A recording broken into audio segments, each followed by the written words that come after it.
నిజంగా అభిమానిస్తారు. రాజకీయాలకు అతీతంగా, కులాలకు అతీతంగా, మతాలకు అతీతంగా అందరూ కూడా ఆదరిస్తారు. అటువంటి వ్యక్తికి ఈసారి భారతీయ జనతా పార్టీ తరఫున పోటీ చేయడానికి ముందుకు రావడం జరిగింది.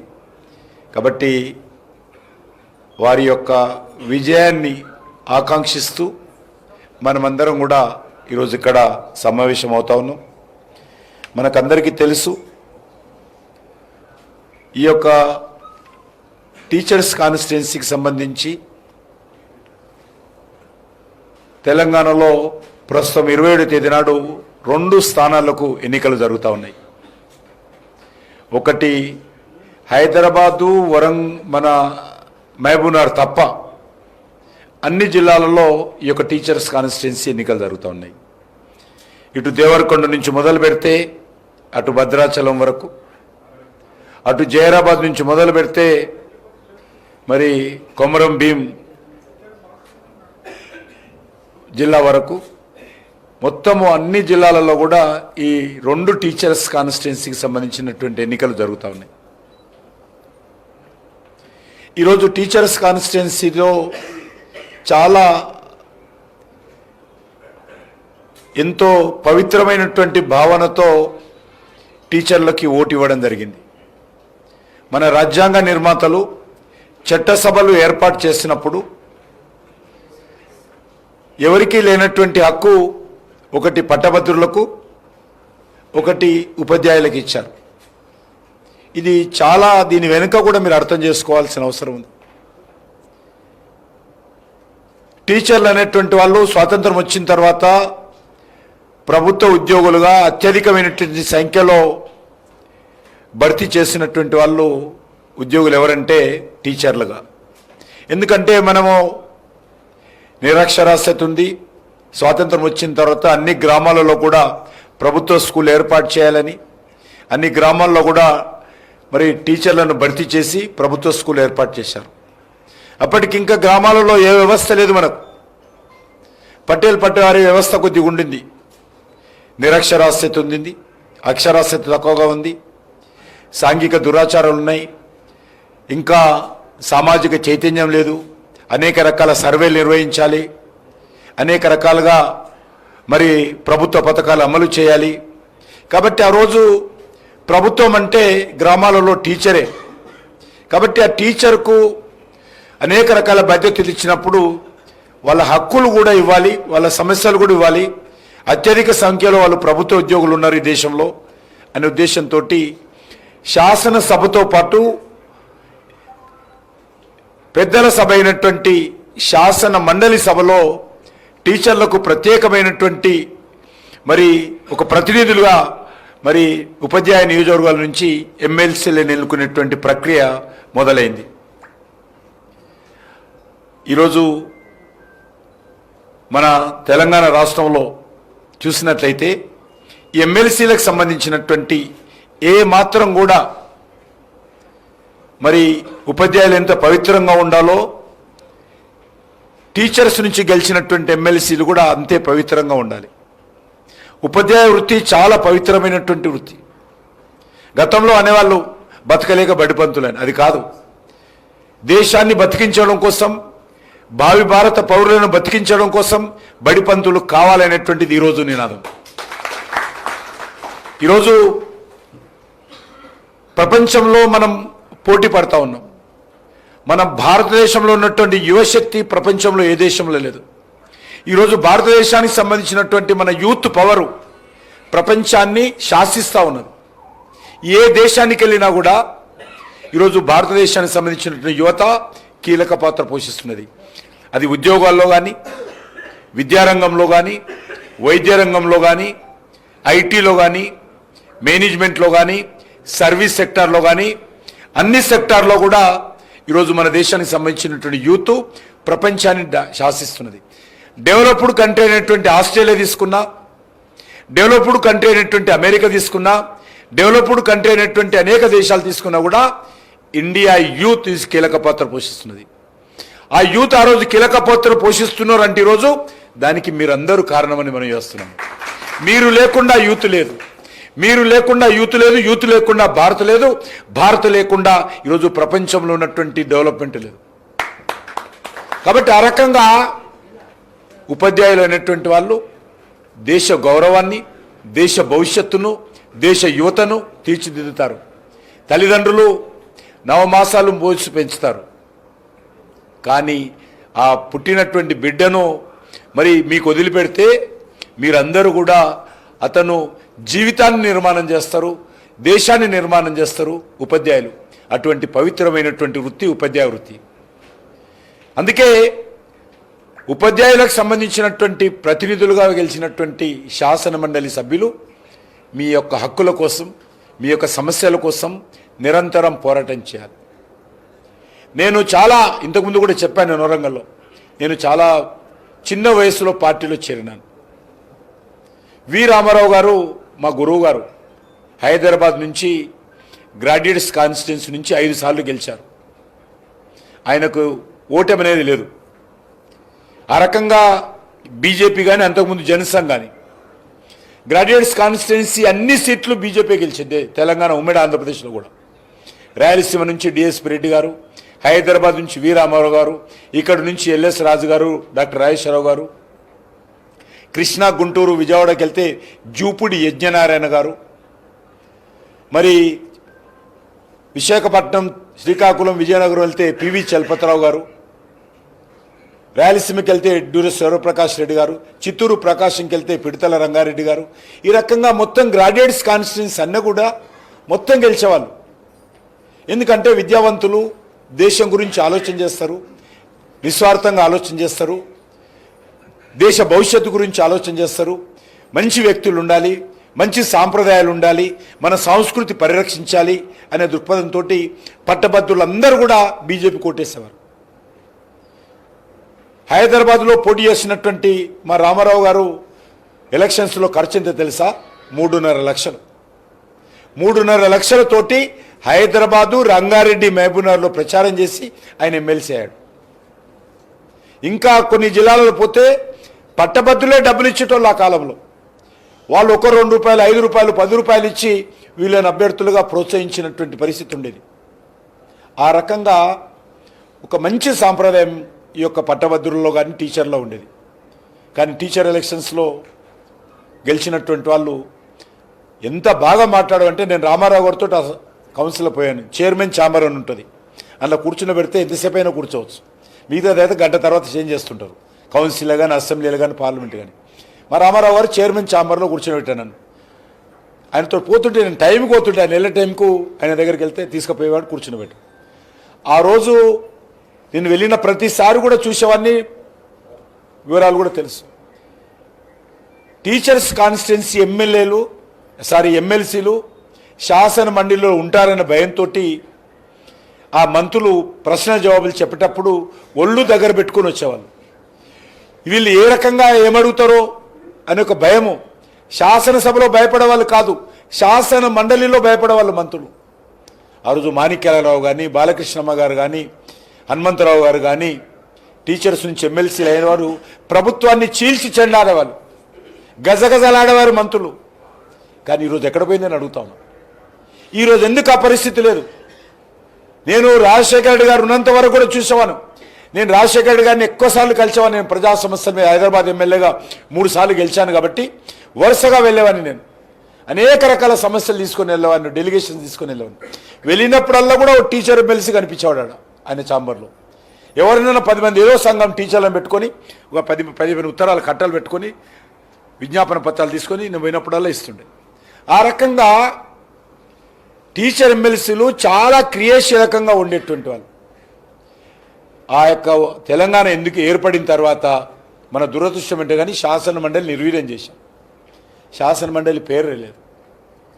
టీచర్ల కాన్స్టిట్యున్సీలకు సంబంధించినటువంటి గెలిచినటువంటి వాళ్ళు పాలక పార్టీ బాకా ఊదడం మొదలుపెట్టారు తప్ప టీచర్ల కష్టాల గురించి ఏ రోజు కూడా ఒక్కరు మాట్లాడే పరిస్థితి లేదు. పాలక పార్టీలో చేరి కేసీఆర్ చుట్టూ, ఇప్పుడు రేవంత్ రెడ్డి చుట్టూ తిరుగుతున్నారు. ఈరోజు పరిస్థితి ఏంది? 2 ఎమ్మెల్సీలు ఎలక్షన్స్ అవుతున్నాయి టీచర్లై. ఏ రాజకీయ పార్టీ పోటీ చేస్తలేదు. వాళ్ళకు టీచర్ల గురించి అవసరం లేదు. టీచర్ల గురించి పట్టింపు లేదు, టీచర్ల గురించి సీరియస్ లేదు. ఉంటే పోటీ చేయాలి కదా, ఎవరు పోటీ చేయడం లేదు. అంటే ఎంత టీచర్లకు సంబంధించినటువంటి ఎమ్మెల్సీ స్థాయి ఎంత దిగజార్చారో అర్థం చేసుకో. అందులుంటే గెలిస్తేంది పోడితేంది, ఇది భాష రాజకీయ పార్టీని. మొన్న ప్రెస్లో పెద్దవాళ్ళని అడుగుతుంటే వేరే పార్టీ వాళ్ళను నుండి గెలిచి చేసేదే ఉంది, ఎందుకు వాళ్ళు ఉంటేంది పోతేంది. ఇది టీచర్లు అంటే ఎంత స్థాయి దిగజారి మాట్లాడుతున్నారో అర్థం చేసుకోవచ్చు. భారతీయ జనతా పార్టీ ఇప్పుడైతే ఎలక్షన్లు వచ్చినాయి, ఎలక్షన్లు రాకముందు కూడా 317 జీవో వచ్చినప్పుడు ఏ రకంగా పోరాటం చేసామో మీకు తెలుసు. ప్రజా సమస్యల మీద ఏ రకంగా పోరాటం చేసామో మీకు తెలుసు. నిరుద్యోగ సమస్య మీద ఏ రకంగా పోరాటం చేసామో మీకు తెలుసు. కాబట్టి ఈసారి భారతీయ జనతా పార్టీ తరఫున వాళ్ళు తక్కువ చేసి మిమ్మల్ని చూసినా, మమ్మల్ని విమర్శించినా, మేము మాత్రము టీచర్ల సమస్యల మీద అంకిత భావంతో అందరం కూడా యావత్ భారతీయ జనతా పార్టీ మొత్తం టీచర్ల యొక్క సమాజం వెనుక ఉంటుందని ఈ సందర్భంగా మనం చేస్తాం. అందుకే ఈ ఎన్నికల్లో మేము పోటీ చేస్తూ ఉన్నాం. తప్పకుండా మీ అందరినీ కోరేది ఒకటే, ఏ రకమైనటువంటి పరిస్థితి ఉందంటే, మేము కేంద్ర ప్రభుత్వం క్యాబినెట్ మీటింగ్లో ప్రధానమంత్రి గారు చర్చకు వచ్చినప్పుడు మొన్ననే వేతన సవరణ కమిటీ కొత్త దేశం డిఏలు ఏ ఒక్కరోజు కూడా కేంద్ర ప్రభుత్వం ఇవ్వాల్సిన డిఏలు కేంద్ర ప్రభుత్వ ఉద్యోగులకు టెన్షన్గా ఇస్తుంటాం. శాలరీస్ ఏ ఒక్క గంట కూడా ఆలస్యం కాదు కేంద్ర ప్రభుత్వానికి సంబంధించినటువంటి జీతాలు ఇచ్చేటువంటి కేంద్ర ప్రభుత్వ ఉద్యోగస్తులు. ఈరోజు మన తెలంగాణ పరిస్థితి ఏంది? మిగులు బడ్జెట్తో వచ్చినటువంటి తెలంగాణ, మిగులు బడ్జెట్ అంటే మీకు తెలుసు, ఏదైనా ఒక రాష్ట్రానికి పన్నుల రూపంలోనో కేంద్రం నుంచి వచ్చే నిధుల ద్వారానో ఎంత డబ్బు వస్తుంది అది లెక్క ఉంటుంది, ఎంత ఖర్చు చేస్తూ ఉంటుంది. మనము రెండు చేతులు, ఒక చేతి నుంచి వసూలు చేస్తాం, ఇంకో చేతి నుంచి ఖర్చు పెడతాం. మన తెలంగాణ విడిపోయినప్పుడు మనము ఆదాయం ఎంత వస్తుందో ఖర్చు ఎంత వస్తుందో లెక్కేస్తే మనకు మిగులు బడ్జెట్ ఉండేది, పైసలు మిగిలేది. ఇంట్లో కూడా మనము, ఇంట్లో మన అమ్మనో మన చెల్లో మన తల్లో మన నాన్ననో ఎవరో ఇంట్లో ఏం లేదు, ఎట్లా ఖర్చు పెడతాడు, మనకు ఎంత ఖర్చు అవుతుంది, మనకు వస్తున్న ఆదాయం బిడ్డ, మనం ఇంతవరకు ఖర్చు పెట్టుకుందాం, 10 పైసలు మిగిలితే రేపు పిల్లల పెళ్లిళ్ళకో పండుగలకో ఏదైనా మంచి చెడు వస్తే ఉండాలని చెప్పి ప్రతి ఇంట్లో కూడా ప్రతి ఒక్కరు కూడా 5-10 రూపాయలు సేవ్ చేస్తుంటారు. ఆ రకంగా మన తెలంగాణ కూడా సేవ్ చేసేవాళ్ళం. కానీ మన కేసీఆర్ పుణ్యమాని ఈ 10 సంవత్సరాల్లో 10 లక్షల కోట్లు అప్పయింది. 10 లక్షల కోట్లు మిగులు బడ్జెట్ ఉన్నటువంటి తెలంగాణ పెత్తనానికి పోయి దుబారా ఖర్చు చేసి మొత్తం దోపిడీ చేసి తెలంగాణ అందరి మీద ఈరోజు అప్పు చేశాడు. ఈయన ఏమన్నాడు రేవంత్ రెడ్డి, తెలంగాణ అప్పుల రాష్ట్రం చేసిండు, నేను వస్తే బాగా చేస్తాను. ఈయన వచ్చినప్పటి నుంచి రోజు గంట సేపు ఏ రకంగా అప్పులు తెద్దామో ఆలోచన చేస్తాడు. ఆఫీసర్స్ టాస్క్ ఫోర్స్ ఏర్పాటు చేశాడు, అప్పులు ఎవరిస్తారో తెద్దామని. అప్పులు ఇచ్చేవాడు కూడా చూస్తాడు కదా, తెలంగాణ రాష్ట్రానికి ఇచ్చే కట్టెం శక్తి ఉందా లేదా, ఎట్లా కడతారు, ఈ రకం లేదు. ఇప్పుడు ఆ పరిస్థితి లేదు. ఈరోజు అప్పులకు వడ్డీ కట్టడం కోసం మళ్ళీ కొత్త అప్పులు చేయాల్సిన పరిస్థితి వచ్చింది. మనం ఎందుకు చెప్తా ఉన్నానంటే, మనకు సంబంధించి ఆయన అప్పులు చేస్తారా చేస్తలేదు, మనకు డిఏలు ఇవ్వాలా, మన రిటైర్మెంట్ అయిపోతే రిటైర్మెంట్ బెనిఫిట్స్ ఈరోజు కేంద్ర ప్రభుత్వంలో మేము పాలసీ తీసుకొచ్చాం. రిటైర్మెంట్ బెనిఫిట్స్ 6 రోజుల ముందే మొత్తం రెడీ కావాలా, ఆయనకి ఇవ్వాల్సినటువంటి చెక్కు రెడీ అయినాకనే ఆయన రిటైర్మెంట్ చేస్తాం. మోడీ గారు చాలా స్పష్టంగా చెప్పారు, ఇన్ని సంవత్సరాలు దేశం కోసం సేవ చేశారు వాళ్ళు ఉద్యోగస్తులు. ఉదాహరణకు మేము చట్టాలు చేస్తాం, ఆ చట్టాలను ఇంప్లిమెంట్ చేసింది, ఆ చట్టాలను ప్రజల దగ్గర తీసుకెళ్ళి ప్రజలకు సేవ చేసి ఆ చట్టాలకు సంబంధించినటువంటి ఫలితాలు ప్రజలకు అందించేటువంటి చేసేటువంటి కష్టము ఉద్యోగస్తులు చేస్తారు. అటువంటి వాళ్ళు రిటైర్మెంట్ అవుతున్నప్పుడు సంతోషంగా వెళ్ళాలి.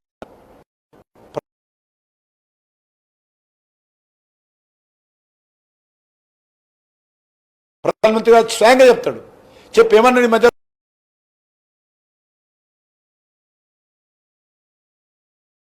రిటైర్మెంట్ అయినటువంటి బాధలో ప్రతిరోజు డిఓ చుట్టూ, తహసీల్దార్ చుట్టూ, కలెక్టర్ల చుట్టూ, ఈరోజు టీచర్లు ప్రభుత్వ ఉద్యోగులు తిరుగుతున్నారు.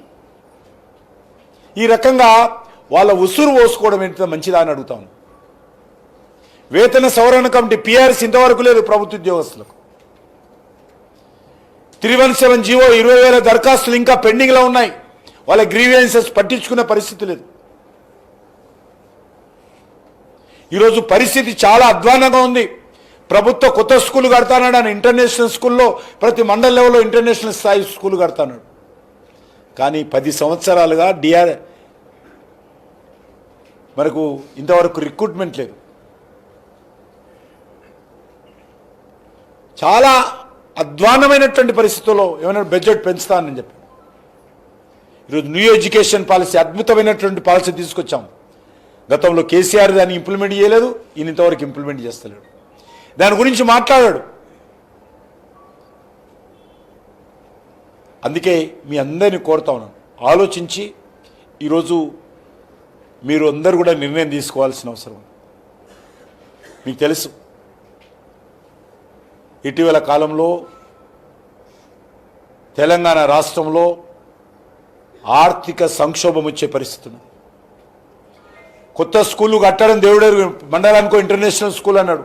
ఉన్న స్కూల్కు రంగులేసే పరిస్థితి ఉన్నది. కొన్ని రోజులైతే స్కూల్లో బెంచీలు ఇరిగిపోతే కొత్త బెంచీలు పక్కనట్టు రిపేరింగ్ చేసే పరిస్థితి ఉండదు. హైదరాబాద్ ఉన్నది కాబట్టి బతుకుతున్నాం మనం. మోడీ గారి పుణ్యమాని గత అనేక రోజులుగా అది నోయిడా కానీ, బాంబే కానీ, బెంగళూరు కానీ, చెన్నై కానీ అనేక నగరాల్లో మన దేశంలో ప్రపంచంలో ఉన్నటువంటి అనేక కారణాల కారణంగా మన దేశంలోకి పెట్టుబడులు వస్తూ ఉన్నాయి, బహుళజాతి కంపెనీలు వస్తున్నాయి. మన హైదరాబాద్ ఎన్వైరన్మెంట్ దృష్ట్యా హైదరాబాద్ కూడా వస్తున్నాయి. కాబట్టి కొంత హైదరాబాద్ కలకలలాడుతుంది కాబట్టి అక్కడ వస్తున్నటువంటి రెవెన్యూ కారణంగా కొంత మనం చేస్తూ ఉన్నాం. కానీ ఈ అప్పులు పెరిగిపోతే, ఈ వడ్డీలు పెరిగిపోతే, ఈ ఖర్చులు పెరిగిపోతే హైదరాబాద్ కూడా ఆదుకోదు మనలో. హైదరాబాద్ వస్తే రెవెన్యూ ద్వారా కూడా మనం ఈ యొక్క వ్యవస్థ నడపలేము. కాబట్టి దీనికి పక్కడబందీగా ఆలోచించాలి. మనకు వనరులేంటి, మనకు వస్తున్నటువంటి ఆర్థిక వనరులేంటి, మనం చేస్తున్న ఖర్చులేంటి ప్రభుత్వం చూడాలి. ఈరోజు చాలా అధ్వానమైనటువంటి పరిస్థితులు నేను మనవి చేస్తున్నాను. ఈరోజు ప్రపంచంలో కరోనా తర్వాత అనేక దేశాలు ఆర్థిక సంక్షోభంలో కూరుకుపోయాయి. అమెరికా లాంటి దేశం ఈరోజు ట్రంప్ వచ్చినాక పెడుతున్న అన్నీ, ఎందుకంటే లేకపోతే బతకలేడు. అమెరికాలో పరిస్థితి బాగలేదు. గురువిందగించే సామెతగా ఉందాడు అమెరికా. మేడి పండులాగా ఉంది అమెరికా. అమెరికా కూడా పరిస్థితి బాగలేదు కాబట్టి అనేక రకాల మార్పులు తీసుకొస్తున్నారు. యూకే పతనమైపోయింది. అనేక దేశాలు ఆర్థిక సంక్షోభాలు ఉన్నాయి. ఉద్యోగస్తులు తగ్గిస్తూ ఉన్నారు, ఇంక్రిమెంట్లు తగ్గిస్తూ ఉన్నారు. ఆ డెవలప్మెంటల్ యాక్టివిటీ తగ్గిపోయింది. ప్రభుత్వ ఖర్చులు తగ్గించుకుంటున్నారు. పాకిస్తాన్ ఏమైందో చూసాం, జీరో.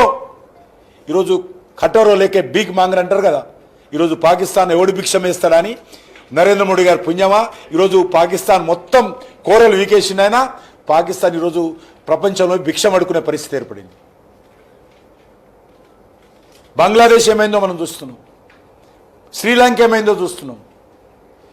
కానీ ప్రపంచంలో అతిపెద్ద దేశం మన దేశం, జనాభా ఎక్కువ ఉన్నటువంటి దేశం. అనేక రకాల సమస్యలు ఉన్నాయి. కులాలు ఎక్కువ, మతాలు ఎక్కువ, ప్రాంతాలు ఎక్కువ, భాషలు ఎక్కువ, విభేదాలు ఎక్కువ, ప్రజాస్వామ్యం ఎక్కువ, పత్రికలు ఎక్కువ, టీవీలు ఎక్కువ. అన్నీ ఉన్నప్పటికీ కూడా కరోనా వచ్చిన, ఆర్థిక సంక్షోభం ప్రపంచమంతా వచ్చినా కూడా మన దేశంలో చిన్న సమస్య లేకుండా అద్భుతంగా ప్రజాపాలన చేస్తున్నటువంటి వ్యక్తి నరేంద్ర మోడీ గారు ఈరోజు అద్భుతంగా నడిపిస్తూ ఉన్నారు. ఏ రకమైనటువంటి ఇబ్బంది లేదు. అన్ని రకాలుగా ఒక దిక్కు వెల్ఫేర్ యాక్టివిటీ, ఒక డెవలప్మెంట్ యాక్టివిటీ. 70 ఎయిర్పోర్ట్లు ఉంటే 140 ఎయిర్పోర్ట్లు చేశాడు ఈ 10 సంవత్సరాలు. మన తెలంగాణలో 2400 కిలోమీటర్లు జాతీయ రహదారులు ఉంటే ఈరోజు అదనంగా ఈ 10 సంవత్సరాలలో 2700 కిలోమీటర్లు వేశాడు. వరంగల్ నుంచి హైదరాబాద్ మీరు చూస్తున్నారు, ఎక్కడ కూడా లేదు. సిమెంట్ నేషనల్ హైవే, సిమెంటుతో కూడినటువంటి నేషనల్ హైవే 1300 కోట్లతో నిర్మాణం చేశాడు ఈ రోడ్డు. వరంగల్లో మెగా టెక్స్టైల్ పార్క్, మీరు ఇటు పోతే బీబీ నగర్లో ఎటువంటి హాస్పిటల్ నిర్మాణం అవుతుంది, ఆయిమ్స్ హాస్పిటల్. ఆ బిల్డింగులు చూస్తే కడుపు నిండిపోతుంది. ప్రైవేట్ హాస్పిటల్ కూడా ఉండదు, అద్భుతమైన నిర్మాణం చేస్తున్నాం. ఎవ్రీ వీక్ నేను రివ్యూ చేస్తూ ఉంటాను. మన సికింద్రాబాద్ రైల్వే స్టేషన్ 720 కోట్లతోటి శంషాబాద్ ఎయిర్పోర్ట్ లాగా మారబోతుంది ఈ సంవత్సరం ఎండింగ్ లోపల. రామగుండం ఫెర్టిలైజర్ పరిశ్రమ, ఎన్టీపీసీ విద్యుత్ ఉత్పత్తి, అనేక రకాలుగా ఈ రాష్ట్రంలో కేంద్ర ప్రభుత్వం అభివృద్ధి కార్యక్రమాలు చేస్తూ ఉంటే ఈ పనికిరాని వాళ్ళు కొంతమంది, నరేంద్ర మోడీ గారు ఏం చేశాడు, కిషన్ రెడ్డి ఏం చేస్తున్నాడు, బండి సంజయ్ ఏం చేస్తున్నాడు అడుగుతున్నాడు. మీ ముఖాలకు మీరేం చేస్తున్నారో చెప్పండి. మీరు ఒక్క గ్రామ పంచాయతీకి 10 సంవత్సరాలుగా ఎవరైనా గ్రామాల్లో మీ సర్పంచులు అడగండి, ₹1 రాష్ట్ర ప్రభుత్వం ఇవ్వలే. గ్రామ పంచాయతీల వీధి లైట్లకు నరేంద్ర మోడీ గారు డబ్బులు ఇవ్వాలి, గ్రామ పంచాయతీల పారిశుభ్రానికి నరేంద్ర మోడీ గారు డబ్బులు ఇవ్వాలి, గ్రామ పంచాయతీల ఇంటర్నల్ రోడ్స్కు నరేంద్ర మోడీ గారు డబ్బులు ఇవ్వాలి, రాష్ట్ర ప్రభుత్వం ₹1 ఇవ్వాలి. అంటే ఎందుకు చెప్తానంటే నరేంద్ర మోడీ గారు క్రమశిక్షణతో కూడినటువంటి ఆర్థిక వ్యవస్థను నడిపిస్తున్నాడు. ఇక్కడ ఉన్నటువంటి ప్రభుత్వాలు క్రమశిక్షణ రహితంగా, బాధ్యత రహితంగా ఈరోజు ఆర్థిక వ్యవస్థను నిర్మాణం చేశారు. కాబట్టి ఈరోజు తెలంగాణ అప్పుల తెలంగాణ అయింది. బంగారు తెలంగాణ చేస్తానటువంటి కేసీఆర్ అప్పుల తెలంగాణ చేశాడు. ఆ ఒక్కటి మాత్రం చాలా గ్రేట్గా ఉన్నాం. నేను ఈరోజు కూడా వస్తుంది పేపర్లో, మొత్తం దేశంలో అత్యధికమైనటువంటి మద్యం అమ్మకాలు ఎక్కడ అంటే తెలంగాణలో. ఇది మాత్రం గ్రేట్. ఇది మన తెలంగాణకి ఇదా కావాల్సింది. తెలంగాణలో స్కూలు బాగుపడాలి, తెలంగాణలో విద్యా వ్యవస్థ బాగుపడాలి, తెలంగాణలో వైద్య వ్యవస్థ బాగుపడాలి, బడుగు బలైన వర్గాలకు న్యాయం జరగాలి, అందరికీ విద్య అందుబాటులో ఉండాలి, మౌలిక వసతులు కలపాలి, ప్రతి ఊరుకు రోడ్డు ఉండాలి. దాని గురించి పట్టింపు లేదు. అందుకే ఈరోజు మీ అందరినీ కోరుతా ఉన్నాను, మన తెలంగాణను మనం రక్షించుకోవాలి. ముందుగా మన ఎమ్మెల్సీలు, టీచర్స్ కాన్స్టిట్యున్సీ ఎమ్మెల్సీలు మనం గెలిపించుకోవాల్సిన అవసరం. భారతీయ జనతా పార్టీ ఒక కమిట్మెంట్తో టీచర్ల సమస్యల మీద రానున్న రోజుల్లో అంకిత భావంతో అండగా ఉండాలని ముందుకు వస్తూ ఉన్నాం. ఇష్టం లేనటువంటి వాళ్లకు, ఇంట్రెస్ట్ లేనటువంటి వాళ్ళ గురించి ఆలోచన చేయాల్సిన అవసరం లేదు. మాకు ఇంట్రెస్ట్ ఉంది, మేము అంకిత భావంతో వస్తున్నాం, తిరుగుతున్నాం. ఖచ్చితంగా మంచి అభ్యర్థిని, ఏదో రాజకీయ అభ్యర్థి కాదు, మంచి అభ్యర్థి ఈరోజు మీ యొక్క సమాజం నుంచే వచ్చినటువంటి వ్యక్తిని ఈరోజు పెట్టాం. తప్పకుండా నిస్వార్థంగా పనిచేస్తాం. ప్రతి ముఖ్యమైనటువంటి జిల్లా కేంద్రాలలో వారు గెలిచిన తర్వాత మరి తప్పరేకమైనటువంటి విభాగాన్ని ఏర్పాటు చేసి మీకు అన్ని రకాలుగా సమస్యల పరిష్కారం కోసం, ఆయన కోసం మీరు వరంగల్ తిరగాల్సిన అవసరం లేదు. షెడ్యూల్ పెట్టుకొని ప్రతి జిల్లాకు ఏ వారంలో ఏ రోజు వస్తాడు, అలా ఆఫీస్ ఏంటి, అలా స్టాఫ్ ఏంటి, ఆ రకంగా ఉపాధ్యాయులకు అందుబాటులో ఉండేటువంటి ఒక కార్యాచరణ ప్రణాళిక రూపొందించి గెలిచిన తర్వాత మీకు అందుబాటులో ఉంటామని చెప్పి ఈ సందర్భంగా కోరుకుంటూ 27వ తేదీ, ఎందుకంటే 26వ తేదీ శివరాత్రి. ఈ శివరాత్రి కూడా చాలా ముఖ్య, ఇన్ని సంవత్సరాల శివరాత్రికి ఈ శివరాత్రికి చాలా ఇంపార్టెంట్. ఎందుకంటే మనం కుంభమేళ చూస్తున్నారు, 140 సంవత్సరాల తర్వాత. ఏం కుంభమేళది, ఎన్ని కోట్ల మంది? మన దేశంలో 140 కోట్ల మంది ఉంటే ఇప్పటికే 65 కోట్ల మంది వచ్చారని. 65 కోట్ల మంది వచ్చారు. ఇంక 26 శివరాత్రికి చివరి రోజు. మా ఇంటి నుంచి పోలేదనేటువంటి కుటుంబం లేనటువంటి పరిస్థితి ఉన్నది దేశమంతా. అది పేదవాళ్ళు కానీ డబ్బులున్న వాళ్ళు కానీ అందరూ పోతున్నారు.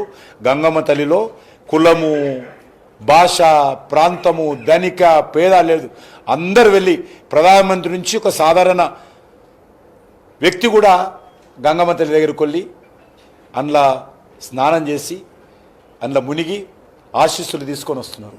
అద్భుతమైనటువంటి సాంప్రదాయము. ఈ సంవత్సరం చాలా ప్రత్యేకత ఉన్నది. శివరాత్రి రోజు మీరు అందరూ ఒక్క పొద్దులు ఉంటే ఉండండి. 27 నాడు మాత్రము స్నానం చేసి శివుడికి నమస్కారం చేసి పోలింగ్ బూత్కు వెళ్ళి ఓటేసి వచ్చిన తర్వాత ఒక్క పొద్దు ఇవ్వండి.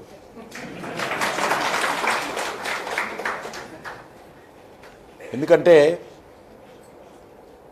నరేంద్ర మోడీ గారు అధికారంలోకి వచ్చింది ఆయన ప్రధానమంత్రి కావడం కోసం కాదు. బీజేపీ అధికారంలోకి వచ్చింది బీజేపీ వాళ్ళు ఎమ్మెల్యేలు కావాలి, ఎంపీలు కావడం కోసం కాదు. నరేంద్ర మోడీ గారు ప్రధానమంత్రి అయ్యారు కాబట్టే ఈరోజు దేశంలో ఉగ్రవాదం తగ్గింది. నరేంద్ర మోడీ గారు ప్రధానమంత్రి అయ్యారు కాబట్టే ఈరోజు పాకిస్తాన్ యొక్క ఐఎస్ఐ మరి ఈరోజు ఐఎస్ఐని ఉక్కు పాదంతో అణిచివేశాం ఈ దేశంలో. నరేంద్ర మోడీ గారు ప్రధానమంత్రి అయ్యారు కాబట్టే ఆర్టికల్ 370 రద్దు చేసి జమ్మూ కాశ్మీర్లో డాక్టర్ బాబాసాహెబ్ అంబేద్కర్ జిన్నా రాజ్యాంగాన్ని తొలగించి డాక్టర్ బాబాసాహెబ్ అంబేద్కర్ యొక్క రాజ్యాంగాన్ని జమ్మూ కాశ్మీర్లో అమలు చేస్తున్నాం. డాక్టర్ నరేంద్ర మోడీ గారు ప్రధానమంత్రి అయ్యారు కాబట్టే అయోధ్యలో రామ మందిర నిర్మాణం జరిగింది. నరేంద్ర మోడీ గారు ప్రధానమంత్రి అయ్యారు కాబట్టే ముస్లిం ఆడబిడ్డల రక్షించేటువంటి త్రిపుల్ తలాక్ చట్టాన్ని రద్దు చేశాం. నరేంద్ర మోడీ గారు ప్రధానమంత్రి అయ్యారు కాబట్టే ఈరోజు ప్రయాగ్రాజులో అద్భుతమైనటువంటి కుంభమేళా ఇన్ని కోట్ల మంది ప్రజలతోటి ఒక పండుగ వాతావరణం, ఆధ్యాత్మికమైనటువంటి విప్లవం ఈ దేశంలో వచ్చింది. కాబట్టి కోరుతా ఉన్నాము, భారతీయ జనతా పార్టీ దేశం కోసం పనిచేస్తుంది. మరి మన ఈ యొక్క సర్వ ఉత్తమ ఉపాధ్యాయుడైనటువంటి సర్వోత్తమ రెడ్డి గారు ఉపాధ్యాయుల కోసం పనిచేస్తారు. కాబట్టి సర్వ ఉత్తమ ఉపాధ్యాయుడైనటువంటి సర్వోత్తమ రెడ్డి గారిని మీరు గెలిపించాల్సిందిగా మీ అందరిని కోరుకుంటూ సెలవు తీసుకుంటున్నాను. ఎంతో స్ఫూర్తివంతమైన సందేశం ఇచ్చి ఉపాధ్యాయ లోకాన్నంతా ఉత్తేజపరిచి మా సర్వోత్తమ గెలుపుకు రాజబాటలు వేసినటువంటి గౌరవనీయులు కేంద్ర మంత్రి శ్రీ కృష్ణరెడ్డి గారికి ధన్యవాదాలు తెలియజేస్తూ ఓటు అప్లై చెప్పాల్సిందిగా తెలంగాణ ప్రభుత్వ ఉపాధ్యాయ సంఘం జిల్లా అందరూ ఫస్ట్ ఫ్లోర్ లో భోజనం ఉంది, భోజనం చేసేది అందరూ ఫస్ట్ ఫ్లోర్ లో భోజనం ఉంది. దొంగ మల్లారెడ్డి గారిని డౌట్ ప్రజెంట్ గారు సన్మానంతో సన్మానిస్తారు. మల్లారెడ్డి గారు అందరూ